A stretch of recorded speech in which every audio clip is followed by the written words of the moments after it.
Olá pessoas, site Bobs, bem-vindos a mais um vídeo. Já estou aqui com o equipamento desmontado na bancada. É um notebook Acer, daqueles do modelo da carcaça vermelha. O modelo dele é um VX5 591G. Também vou falar o modelo da placa-mãe, porque eu acho importante. Porque pelo menos eu, toda vez que vou pesquisar algo relacionado ao equipamento, eu sempre busco pelo modelo específico da placa-mãe. Essa aqui é uma LAE391P. Eu não ia fazer a gravação do reparo desse equipamento. Inclusive, eu já achei alguns dos defeitos, mas durante o reparo aqui houve alguma reviravolta, então eu achei interessante gravar, então eu vou gravar. Primeiro, história do equipamento. Cliente falou que toda vez que forçava o chip gráfico, o equipamento ficava lento. Então ele levou em outras assistências e uma delas condenou o chip gráfico. Acho que nem chegou a fazer nenhum reparo, nem nada, nenhuma tentativa de reparo, mas condenou o chip gráfico. Então o equipamento chegou até mim. Então eu fiz alguns testes. Primeiro que eu fiz foi ligar o equipamento e fazer um teste para ver se realmente apresentava esse erro que o cliente relatou. E por minha surpresa, não estava reconhecendo o chip gráfico no sistema. Ele está desmontado aqui, eu não vou mostrar, mas eu tirei uma foto, vou colocar a foto aí para vocês. Então, eu desmontei e comecei a fazer a verificação da placa. Aí começou o meu primeiro erro. Eu acreditei no diagnóstico do outro técnico. Então, eu pulei algumas etapas que me atrapalharam um pouco. Com isso, eu demorei muito para achar o defeito desse equipamento. Mas mesmo pulando algumas etapas, eu consegui achar o componente que estava com defeito. Depois que eu desmontei a placa, eu liguei e percebi que o chip gráfico, o chip de vídeo dedicado, não estava esquentando. Então, possivelmente, algumas das tensões não estavam corretas. Então eu comecei a análise, vou mostrar aqui no board view que fica mais fácil, porque as bobinas que alimentam o V-Core tá aqui embaixo do dissipador, então não vou conseguir mostrar. Aqui no board view fica mais fácil. Então esse aqui é o chip gráfico. Vou aumentar aqui um pouco.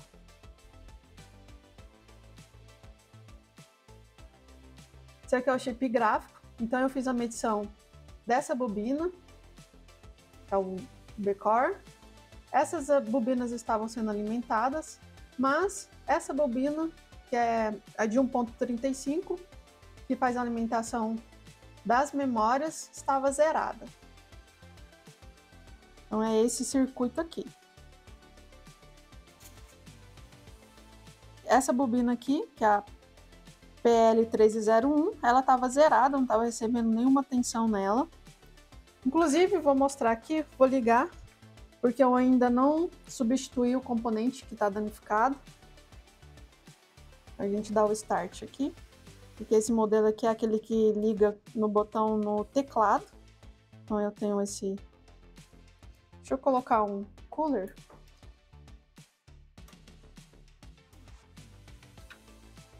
É melhor para identificar se está ligado ou não.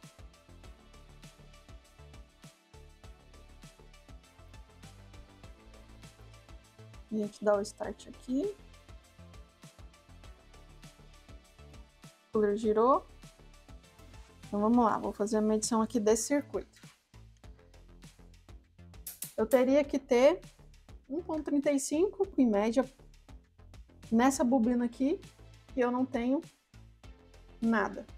Nessa bobina aqui de lado eu tenho 1 volt. Essas bobinas aqui embaixo eu também tenho alimentação. Não vou conseguir medir porque está aqui no dissipador. Ele está ligando e desligando porque ele está sem a bateria da CMOS. Então eu teria que ter aqui 1.35 e está zerado. E foi aí que eu comecei a fazer o mapeamento para ver onde estava o erro. Esse PWM aqui, esse CI, ele que é o responsável para alimentar, para liberar esse 1.35 volts. Então eu já fui direto no VCC e no Enable.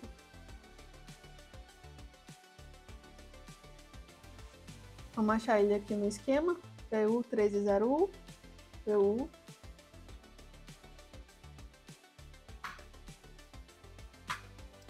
Esse 01.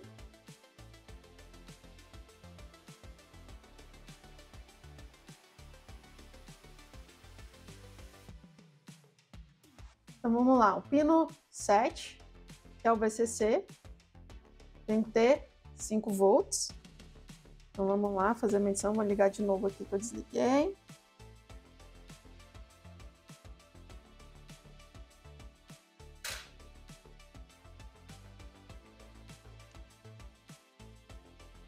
Board view, pino 7.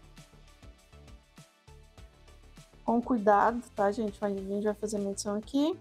Pino 7. Tem lá, tem a alimentação. O enable, pino 3. Que vem para esse resistor aqui. Então vamos medir no resistor que eu acho mais fácil. Aqui tá zerado também. Eu não tenho enable.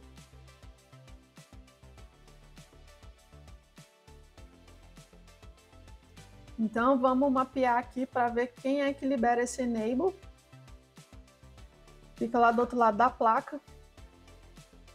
Esse conjunto aqui de reguladores, vem para esse diodo aqui. Aí eu tenho uma tensão no pino 2 e no pino 3. Então eu vou dar uma resumida aqui, porque eu fiz todo o mapeamento aqui, medi todos esses reguladores.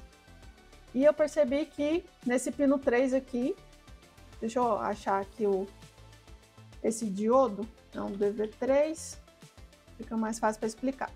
Então tá aqui. Ele precisa liberar o enable aqui no pino 1. Então esse pino 2 aqui eu fiz toda a verificação, são esses QV6, QV8, eles estavam ok, então estão ok. Mas esse pino 3 aqui, que é essa tensão de 1 volt, eu não tenho ela. Então vamos mapear esse pino 3. Pino 3 aqui, que vai para esse UV11, que vai para o pino 1. Então vamos buscar aqui, UV11, que vai para esse pino 1 aqui. Então vamos achar ele aqui no esquema. Olha só para onde ele vai para esse circuito aqui, que alimenta esse PL1402. Vou mostrar aqui na placa. Deixa eu desligar aqui que eu vou virar ela. Tá aqui, esse é o circuito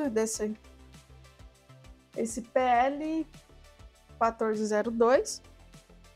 Vou ligar a placa novamente.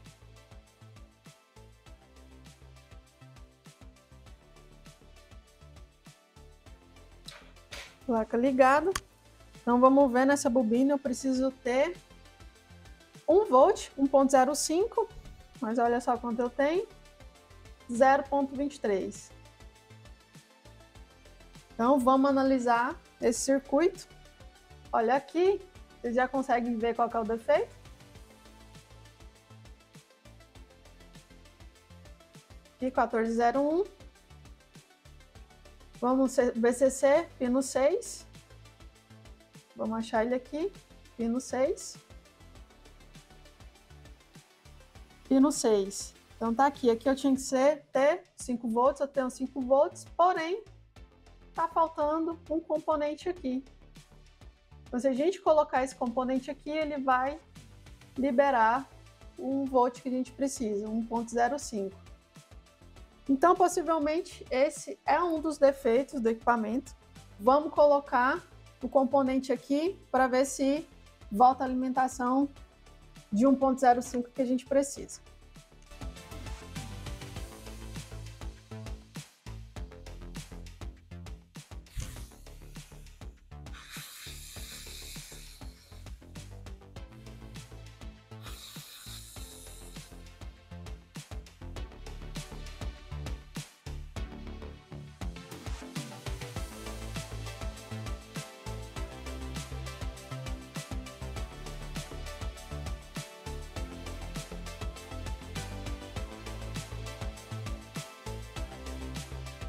Tá aí, componente soldado. Vamos esperar a placa esfriar um pouco para a gente ligar novamente.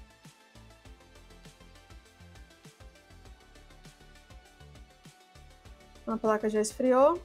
Vamos ligar para ver se vai liberar a tensão que a gente precisa.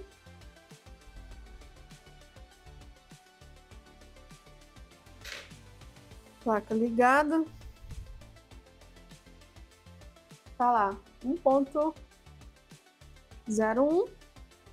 Então vamos medir na bobina aqui das memórias. 1.35. Deixa eu ver aí. O chip já está esquentando. Eu não sei se a falta desse componente era o que estava causando o erro inicial que o cliente reclamou. Pelo menos voltou as tensões aqui. Agora eu vou ligar o equipamento, ver se pelo menos a placa voltou a reconhecer no sistema. Então eu vou montar, fazer os testes para ver se o defeito que o cliente questionou continua ou não. Se continuar, então a gente vai ter que abrir o equipamento novamente, fazer mais testes, mais diagnóstico para a gente conseguir achar o erro. Então tá aí, equipamento finalizado. Não precisei fazer mais nenhum reparo, tudo indica mesmo que o problema estava só na falta daquele capacitor. Como ele saiu de lá, nunca saberemos. Então leve em consideração o laudo de outras assistências, mas não pule etapas. Esse daqui, ao invés de eu perder 2 minutos fazendo a inspeção visual, que é o que eu sempre faço, perdi 2 horas por ter pulado essa etapa. Mas tudo bem, sem problemas, o que importa aqui é que nós vamos ter mais um cliente feliz, porque o equipamento está aqui funcionando 100%. Então, se você gostou do vídeo, já sabe, deixa aí seu joinha, curte, compartilha, manda para os seus amigos. Dúvidas, deixa aí nos comentários que eu estou respondendo todo mundo lá. E segue a gente no Instagram também, lá eu posto o dia a dia aqui da assistência, tudo que acontece por aqui. Então, é isso, até a próxima, tchau, tchau!